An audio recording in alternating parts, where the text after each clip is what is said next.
Good morning, ladies and gentlemen. Today we are going in depth into what I think the New York Knicks should do in the upcoming free agency period. Yesterday I did a video very similar to this, however, it was about the Atlanta Hawks. So if you have any interest in listening to some Atlanta Hawks talk, go check that out.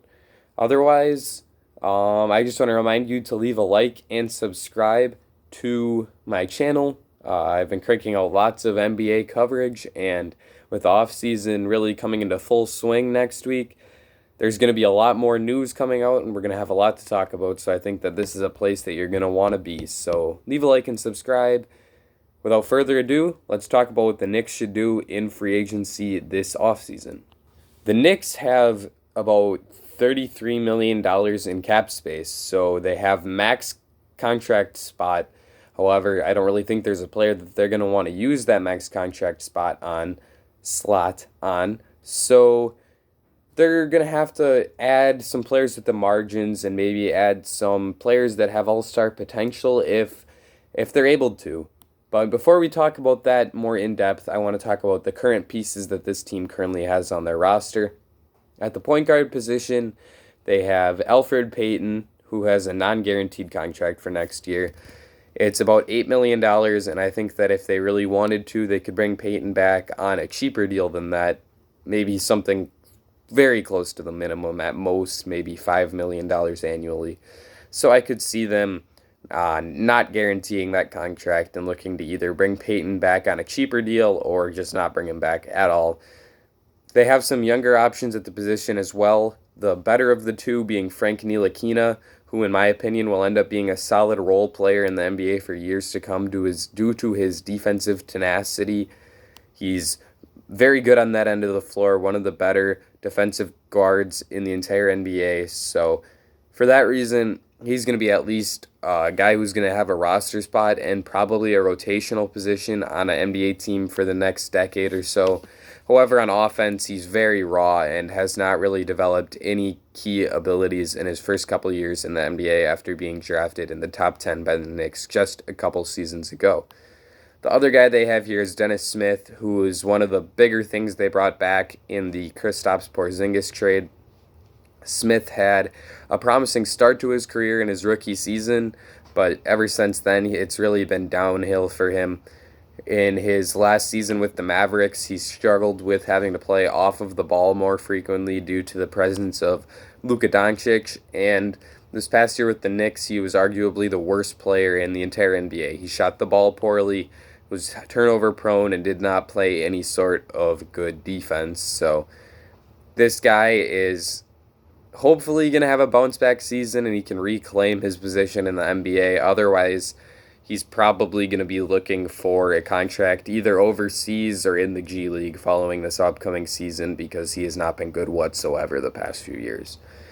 On the wing, the Knicks also have some interesting players, interesting being probably the nicest compliment I could give this group of guys.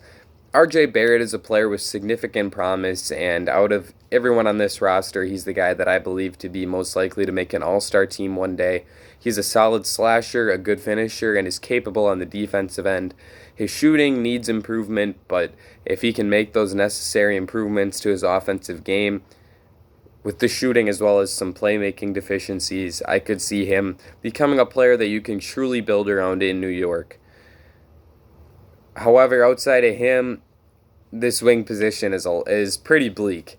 Kevin Knox would be the other player that they have taken at the top of the draft on the wing in recent years, and he really hasn't panned out. Shot the ball very poorly, not shown much of an ability to do much of anything on offense besides be a decent slasher, and he does have some overlap with RJ Barrett in that way. He's a bigger guy, and that allows him to be a solid defender, but he's not anything to write home about on that end of the floor either. So once again, this is a guy similar to Dennis Smith that is going to have to do a lot to reclaim his status as a promising young player. They also have Wayne Ellington, who has a team option for this upcoming season, and Reggie Bullock, who has a non-guaranteed contract. Those two guys are guys who can shoot and play some solid defense on the wing. However, I'm not sure if they will want to bring them back. It's fully possible that they do, though, because This free agency class, you're not going to be getting much better than those two guys. Wayne Ellington is on a deal in like the $8 to $10 million range, if I'm not mistaken, so I could see them declining his team option and looking to bring him back for a cheaper price if that is something they're interested in.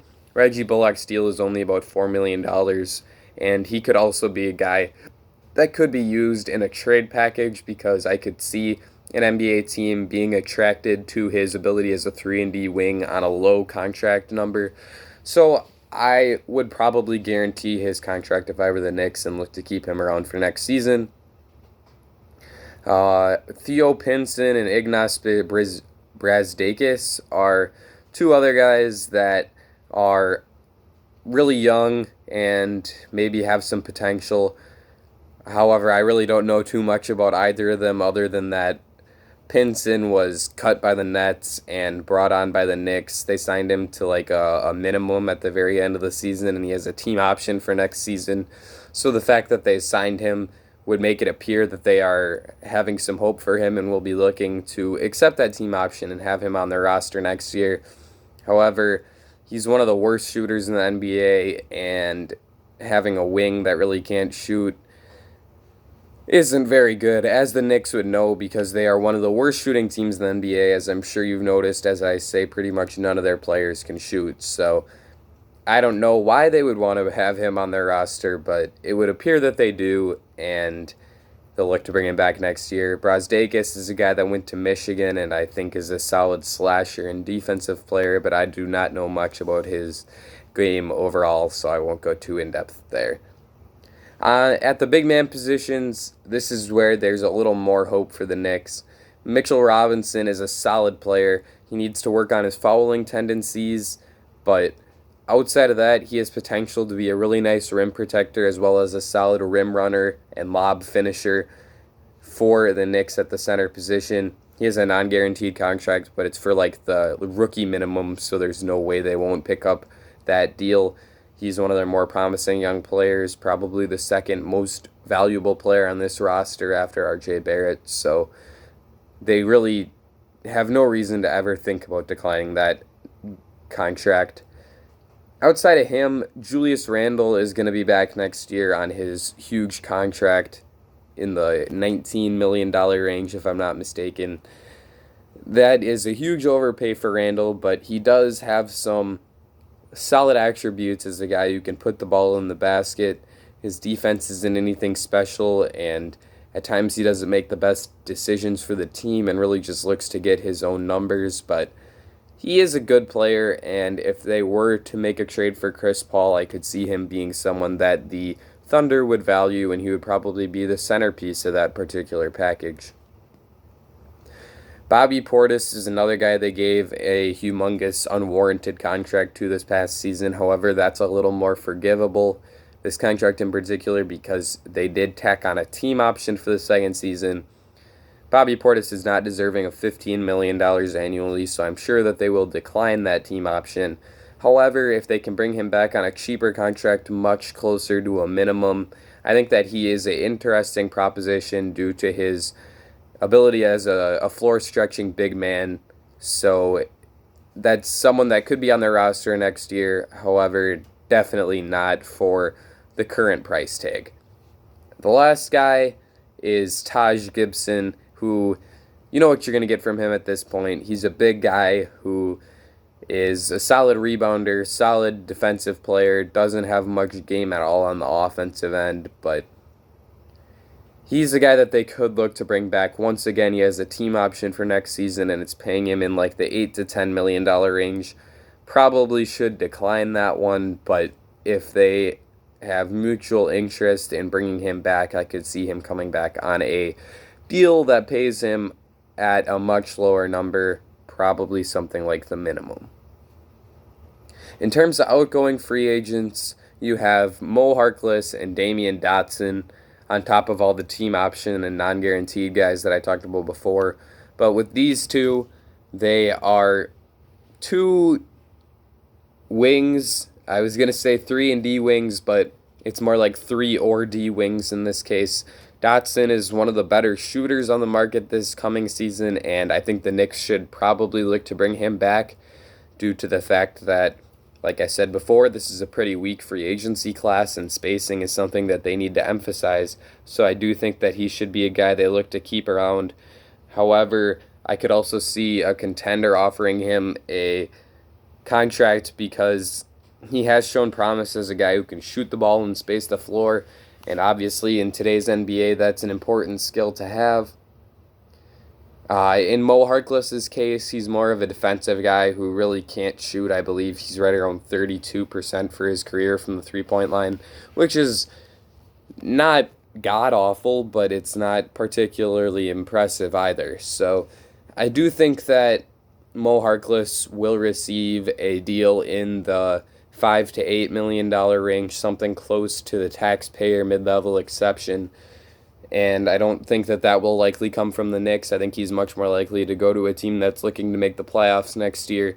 Maybe reuniting with the Trailblazers could be an interesting path for him. So, out of the two outgoing free agents, I think that Damian Dotson is more likely to return. However, if I were making a bet on an over-under of 0.5 returning free agents out of those two, I would probably take the under. In terms of draft picks, the Knicks have some solid draft capital for this upcoming draft with their own first-round pick, which is 8th, the Clippers' first-round pick, which is 27th, and the Hornets' first or second-round pick, I believe, which is the 38th pick. They have a couple of different options that they could go with at 8. If he's still on the board, I think Killian Hayes is probably the best option for them as a guy who could pair up really nicely with RJ Barrett in the backcourt. He could bring some of that floor spacing because although he wasn't a great shooter with Ulm this past season in the EuroLeague, I do think that he's going to end up being a solid shooter as he continues to develop.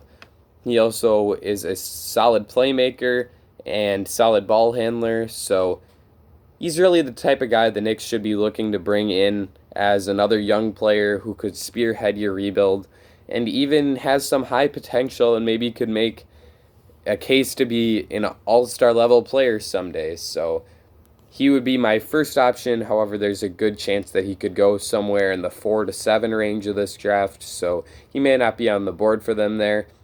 After him, Obi Toppin and Tyrese Maxey would be the first two players I would prioritize.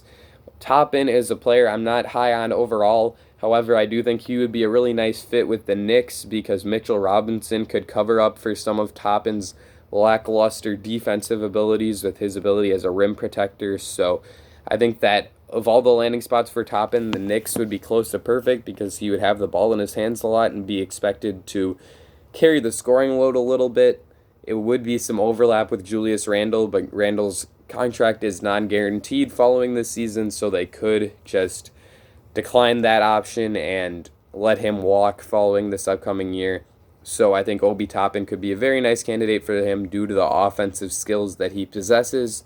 Tyrese Maxey is the other guy that I would really consider here. He's one of my favorite players in the draft, and I know that most draft nicks would probably oppose him going in the top 8. However, his future ability to guard 1 through 3 as a very strong defensive player, moves his feet well, smart team defender, and also on the offensive end, he's a solid slasher. There's questions about the jump shot, but in the end, I think that it will work out, and I think that his lower three-point percentage this past season was more of a product of the situation he was in. So I do think that Tyrese Maxey is going to end up being one of the better players from this draft class, and he would definitely be another guy I would consider here if I were the Knicks. With the 27th pick, I think that there's a lot of point guards that they could target here, especially if they were to draft a guy like Obi Toppin or perhaps a guy like Devin Vassell or Isaac Okoro with that 8th pick. Malachi Flynn would be a guy I would be very interested in here as a good defensive player who can really play make and handle the ball while also shooting the ball well. Could be a really solid role player type and would be a nice partner for RJ Barrett in the backcourt. Trey Jones would be another guy I would consider. Similar to Flynn, a guy that can captain your team. I prefer Malachi Flynn due to the fact that he is a bit more creative with the way that he plays. They're both good defenders at the point of attack. They're both solid playmakers. They're both solid ball handlers, and they both can shoot the ball at a decent clip. although I would prefer Flynn's shooting to Jones's. So those two guys are very similar options with the 27th pick of getting your floor general for the future potentially. At the very worst, I think that both of those guys will pan out to be solid backup point guards, so they're really not high risk draft picks whatsoever. Outside of that, if they take a guy like Killian Hayes or Tyrese Maxey with the 8th pick, they could target guys on the wing at this spot where they could obviously do for some improvements. Robert Woodard and Elijah Hughes are both intriguing options for me. I prefer Hughes because I think that he's going to have a bit more of an ability to create shots for himself as well as others off the bounce. However, Woodard is probably the better athlete of the two, and I think both of them could end up being solid wings on a good team someday.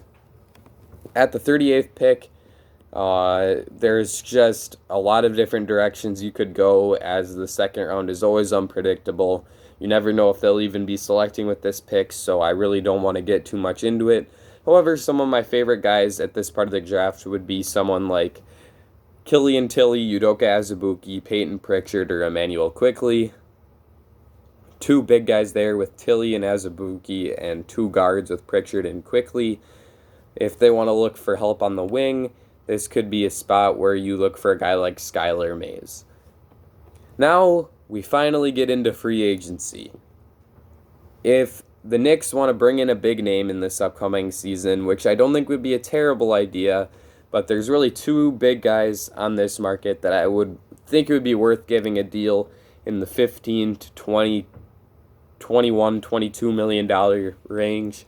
Fred VanVleet would be the first one. I think that VanVleet could transform the culture in New York and make them into a team that could be a playoff contender if they have a lineup of something like Fred VanVleet, R.J. Barrett, someone they sign on the wing, as you'll see in the next section. I think Justin Holiday could be a solid candidate there, and then Julius Randle and Mitchell Robinson as their starting lineup, with maybe like Killian Hayes coming off the bench or something like that, as well as guys like Wayne Ellington, Reggie Bullock, Taj Gibson, solid role players. I think that this could end up being a team that can compete for a playoff spot next year. So really, Fred VanVleet would be my first option for me if I were the Knicks, and I would look to bring him in for anything less than $24 million for 4 years. So like a 4-year, $96 million contract would be the highest I would go with VanVleet. But if they get outbid by someone, then I would obviously not want to take it any higher than that. If they don't get VanVleet, I think that Christian Wood could be another guy they could target. Obviously, there's some overlap there with Robinson in terms of positional fit. However, I do believe in Wood's ability to play the power forward, and he could fit in very similar to a guy like Obi Toppin, what I said before with his front court fit with Robinson. Wood could handle a bit more of the scoring load and do a better job of spacing the floor while also being a solid guy in the post. While on the defensive end, Robinson could cover up for a few of Wood's deficiencies with his ability as a rim protector. So I do think that if they could bring in Christian Wood on a 4-year, $60 million deal, that would definitely be something I would look to do if I were the Knicks. However, I don't know if that's going to get it done because the Pistons are probably going to look to bring him back, and I'm sure that they would be willing to give him a number close to, if not a bit higher than that. And if I were the Knicks, I would really want to avoid overpaying for Christian Wood. So I wouldn't give him much more than 4 years, $60 million. But if you can get him at that number, he could be immediately one of your 3 cornerstones of your franchise moving forward. I also think that the Knicks could target some reclamation projects, guys that could pan out for them that haven't really worked out for where they were drafted in the past.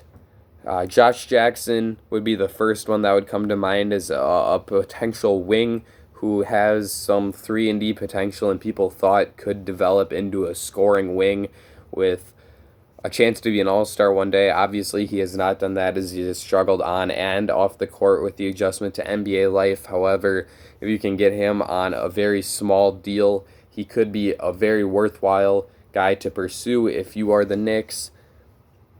Jabari Parker would be another one I would think about as a guy who can play some small ball center for you, is a very good finisher at the rim, is underrated on defense, where I wouldn't say he's great, but he's certainly not terrible anymore like he used to be. Can also do some solid playmaking stuff out of the short roll on offense, and I think that he would be a guy I would look to bring in on something close to a $6 to $8 million deal with maybe a team option for the second season.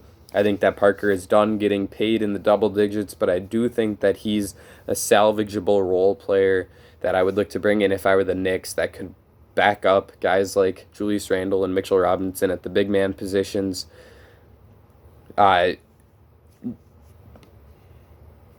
Derrick Jones Jr. would be another young guy that I would look to target if I were the Knicks. There's questions about the jump shot, and that would make me kind of shy away from him, as I don't love the addition of another guy that can't shoot if I'm the Knicks, but he does have potential as a wing who can play excellent defense and is very athletic on the offensive end of the floor. So if you can get him at a pretty cheap deal, close to the mid-level, I think that that would be a solid target for the Knicks. Malik Beasley is another guy that I thought of, but I really would stay away from him after all the off-the-court trouble he's had this past season. Finally, Harry Giles is a guy that you could probably get on a pretty cheap deal that has flashed some signs of potential to be a solid NBA center at some point. So I think that he could be another reclamation project candidate if I were the Knicks. They do need help on the wing with an emphasis on shooting. So for that reason, Joe Harris could be a guy they could target, try to lure him away from your fellow New York rivals in the Brooklyn Nets. I think that he's probably going to get overpaid this upcoming offseason, so I'm not sure that that would be a great idea for the Knicks to try to compete with the Nets on that contract. But if they can get him at a lower number than I would expect, then he could be a solid candidate. Justin Holiday could do a little bit of what Joe Harris does, albeit at a lower level. He shoots the ball at a decent mark. He plays pretty good defense. So he is another guy that I would look to bring in to provide some help on the wing and space the floor a little bit better for a guy like R.J. Barrett. Ryan Broekhoff is like a last-ditch effort as a guy who's really good off the catch and shoot.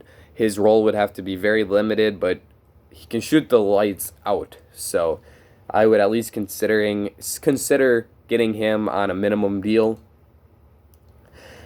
If the Knicks want to bring in some big man help, I think that signing a guy who could be a really nice backup center like Derek Favors, JaVale McGee, Mason Plumlee, or re-signing Taj Gibson could be a really solid idea for them.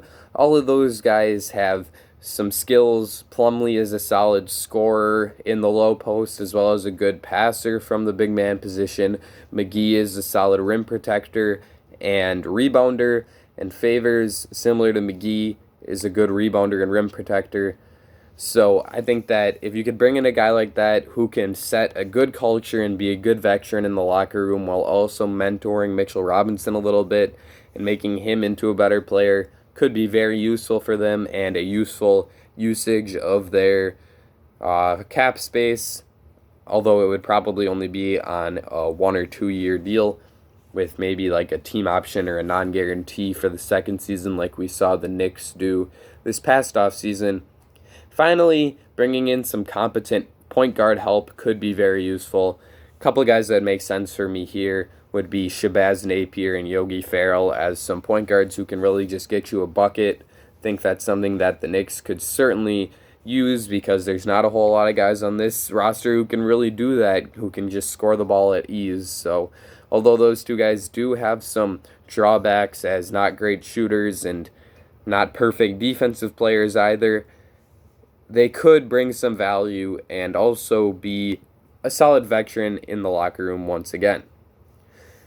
So that is about it for what I think the Knicks should do this free agency. My number one path that I would target if I were them would be signing Fred VanVleet while bringing in some reclamation projects like Josh Jackson and Harry Giles.